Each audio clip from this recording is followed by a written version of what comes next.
बड़ा दहशतगर्द है और उसकी पुष्ट पे आज अमेरिका, पूरा यूरोप उसका साथ दे रहा है। ख़वातीन रहनुमाओं ने खिताब करते हुए उम्मत मुस्लिमा से मुतालबा किया है कि मुत्तहिद होकर अपने फ़लस्तीनी भाइयों की मदद करें। इसराइल फ़लस्तीन में जंगी जुराइम में मुलव्विस है, जो कि जिम्मेदारी सारी मुस्लिम उम्मत की थी, बैतुल मुक़द्दस की हिफाजत की, और वो अकेले इस वक्त तन्हा डटे हुए हैं। और हम उनको ये पैगाम देना चाहते हैं कि इंशाअल्लाह हर हाल में पाकिस्तान की मुसलमान माएँ बहनें उनके साथ खड़ी हैं। हमारी अपनी गवर्नमेंट से यही दरख्वास्त है कि हमारे लिए दरवाजे खोले जाएं ताकि हम भी मस्जिद अक्सा की हिफाजत के लिए जहाद में बराबर के शामिल हों। एम्बुलेंसों, अस्पतालों को निशाना बनाकर औरतों और बच्चों को शहीद किया जा रहा है। आलमी बिरादरी फ़लस्तीन में इसराइली मज़ालिम बंद करवाएं। इंशाअल्लाह हम फ़लस्तीन के साथ आखिरी सांस तक उनके साथ रहेंगे।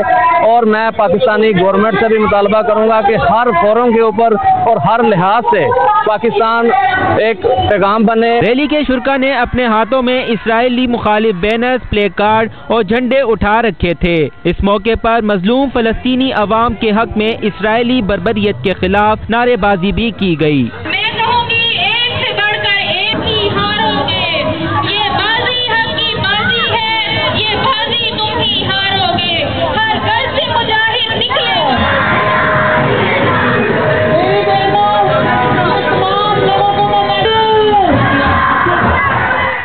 फ़लस्तीनी